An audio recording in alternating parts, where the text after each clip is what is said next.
So Zack Snyder's Justice League just dropped, and with it came some clarifications to some seemingly unanswered questions and maybe even a few retcons to the King of the Seas, Aquaman, and basically his overall story arc in the DC extended universe. Before I dive in, pun intended, it is important that we note that Zack Snyder has executive producer credits in both Aquaman and Wonder Woman solo movies, like all of them. And that James Wan and Patty Jenkins closely confer with Zack when making their films, especially with how closely Wonder Woman and Aquaman are in relation to the release date of Justice League. So let's dive right in. So one of the things that people have always been asking about is, how come Aquaman has never been to Atlantis in Aquaman when it's clear in Justice League that he was? Well, in the theatrical Justice League, we see Aquaman go straight to an underwater stronghold protecting the Mother Box with little to no effort, and so does Steppenwolf. Here he meets Mera, who was commanding a small group of Atlantean soldiers. Pretty hilarious how easily Steppenwolf just kind of came in and took the box with only a handful of Atlantean soldiers on Mera's side. In Aquaman, Mera is the one who takes Arthur to Atlantis proper, and he is amazed by everything he sees. Basically a bustling city, modern structures on top of older ruins. So this confused some people, understandably. Why did it seem like it was Arthur's first trip to Atlantis in the movie Aquaman when he's clearly been there before? Well, the answer lies in James Wan's interview with Fandango some time ago, where he says, "Could you guys do me a big favor? Please don't go to Atlantis. I really wanted my character to go to Atlantis for the first time. It was such a big part of the story that I was writing that if they had him go to Atlantis, basically it's going to ruin the whole thing," which makes complete sense. And so this is basically the first clue that we have that James Wan and Zack Snyder closely kind of tie their stories together, which makes sense because the DCEU is an expanded universe on its own. Basically, it's from Man of Steel and it expands all the way out to the other movies, and it's supposed to be one universe. So technically, it was already in the text, so to speak. Not everything that's underwater is Atlantis. In fact, several locations outside Atlantis city limits were shown in the movie, such as the wreckage where Vulko, Mera, and Arthur confer, and the ruins of the Seven Kingdoms. So this is basically just another one of those old locales. Now, when the Snyder Cut came, a pivotal scene was revealed where Arthur frequents another old ruin. In fact, the scene that was used for him swimming up to a particular thing changed, where here it's revealed that he keeps visiting a statue of an Atlantean king. In Aquaman, we've seen that Vulko does take Arthur to many places as he grows up, but just never in Atlantis. So this tracks. Vulko then asks Arthur to go to the Stronghold of Atlantis, which the movie heavily implies as a distance away from Atlantis proper, in order to protect the Mother Box. In the Snyder Cut, Steppenwolf actually struggles to find the Atlantean Mother Box, as it hasn't awakened fully, not like the Amazon's box, and interrogates the perimeter guards in order to get its location. The Stronghold had a tower that had a high set of stairs leading up to it, as it's shown in the history lesson segment, similar to how the Amazons and humans seemingly had it located away from their locations.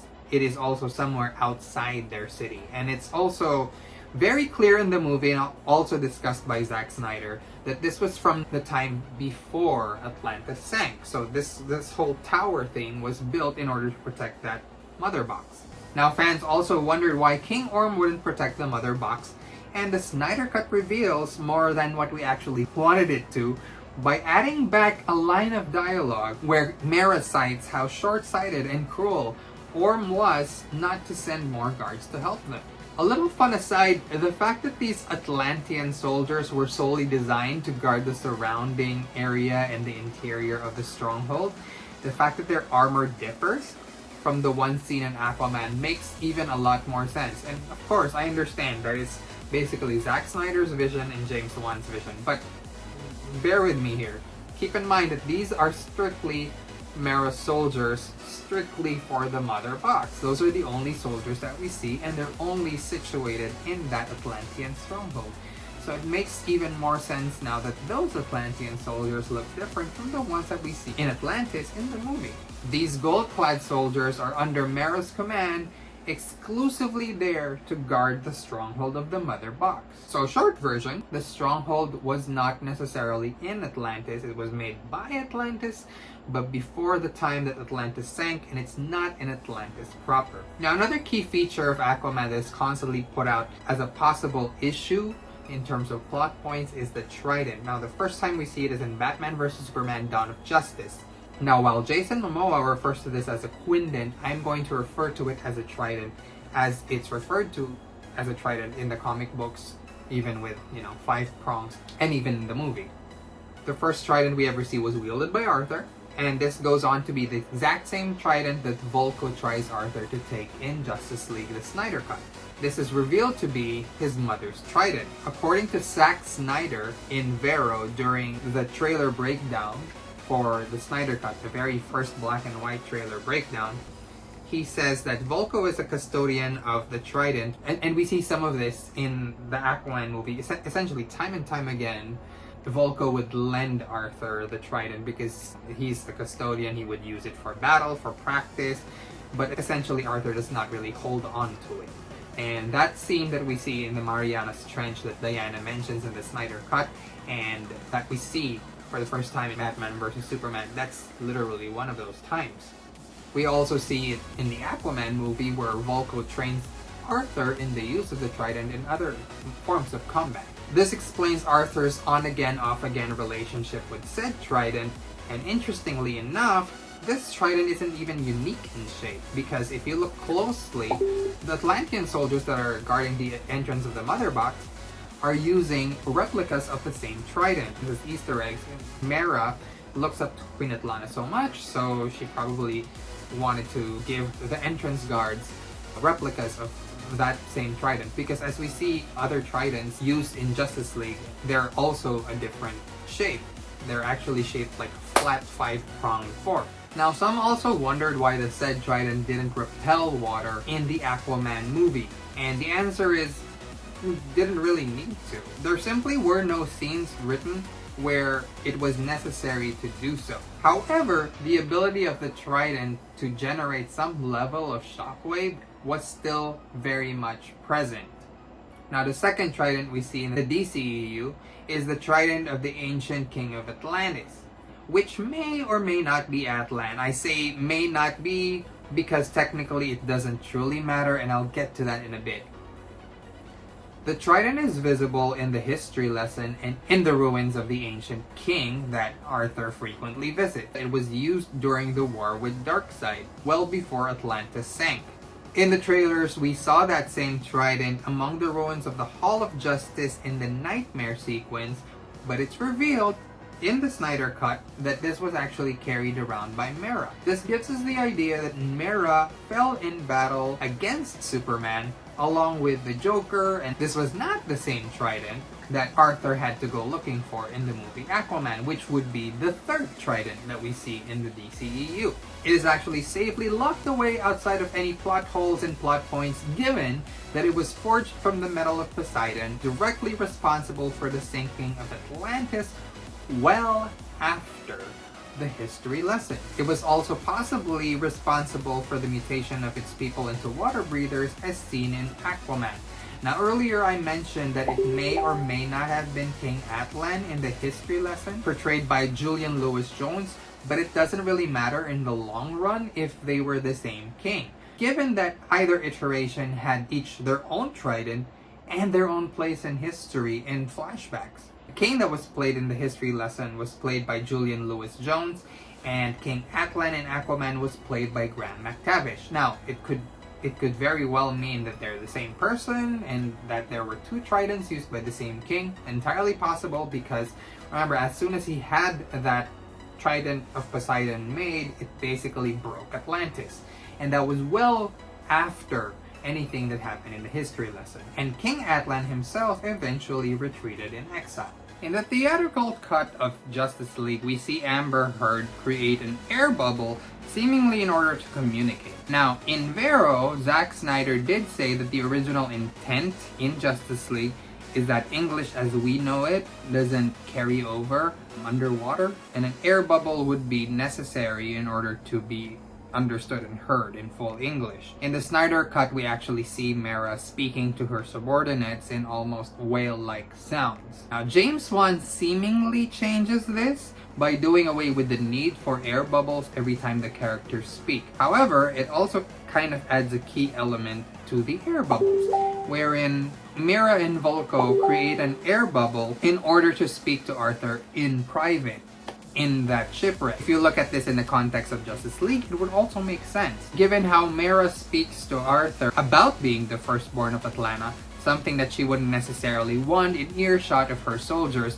At the same time, in Volko's conversation with Arthur, wherein they discuss Orm and Arthur's parentage. Granted, it's a bit within headcanon territory, but as for making sense, it does make sense narratively speaking.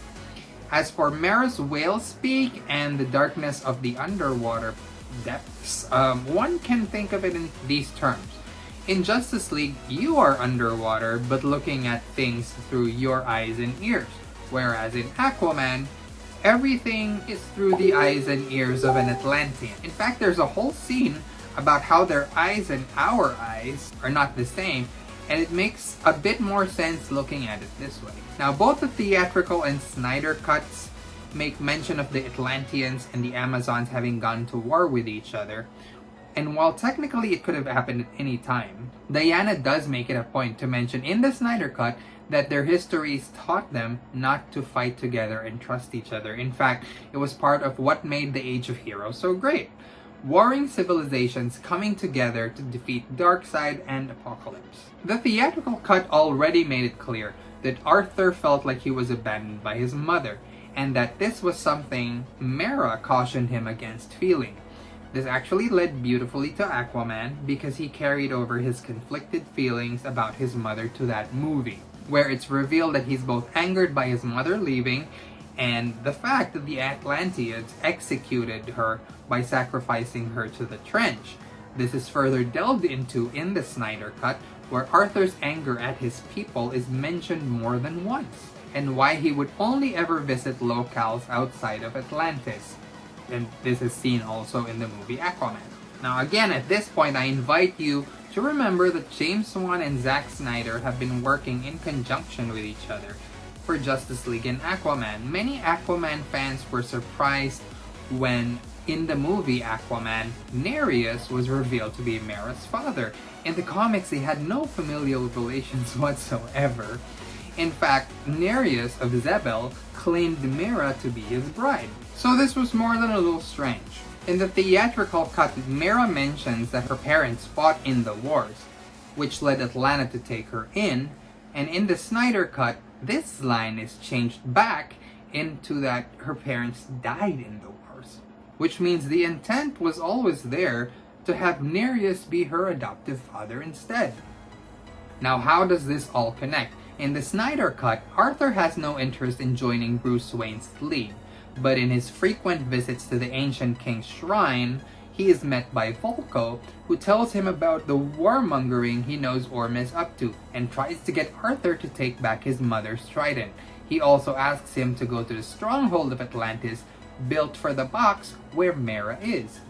There, Mera is preparing for an oncoming attack, while the short-sighted King Orm leaves her with little in the way of reinforcements.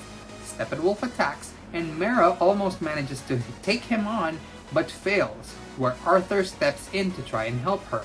However, they both fail, and Steppenwolf grabs the box. Mera creates a wall in order to speak to Arthur privately, and tells him that Volko said he would come, revealing she knows his parentage, something regular Atlanteans should not be privy to. She reveals that she was orphaned at a young age and that Atlanta took her in. Arthur still clearly harbors resentment towards his mother and the Atlanteans and leaves. Off screen, we know that he takes what Volko was gonna give him, which was the trident of his mom and the armor, just in time to battle Steppenwolf, and once the battle is done, he tells Volko and Mera, whose name he still doesn't know at this point, that he needs to go see his father, likely spurred on by the fact that he related to Cyborg watching his father die. On the way to see his father again, he encounters pirates and creates an enemy out of David Hyde, whose father, the leader of the pirates, he let die. He gets back to his father and spends some much needed time with him, and on his way out, Mera, no longer in commander armor, tells him more of what Volko has said, that Orm wants to set off war. Arthur drives away with his father only to be on the receiving end of Orm's revenge on the surface world. Mera rescues them and finally introduces herself properly. Arthur is convinced to join Mera and takes his mother's trident with him to speak to Volko, with all three in an air bubble discussing what is needed to dethrone King Orm, who has partnered up with Mera's adoptive father, King Nereus, in order to try and take over the rest of the Seven Seas. The lost trident of Poseidon now needs to be found, and that is where the movie progresses. So I had so much fun putting this all together because a lot of people are like, okay, but aren't these things clashing against each other?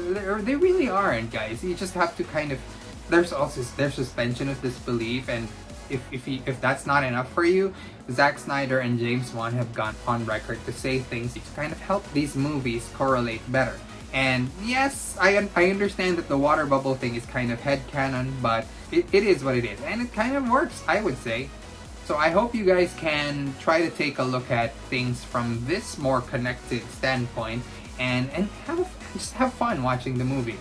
This has been X Paco. Follow me on Twitter at X_Paco. You're gonna get a lot more from Zack Snyder's Justice League from me because I really have a lot to talk about. This has been X's Toy Universe. Till next time, peace out.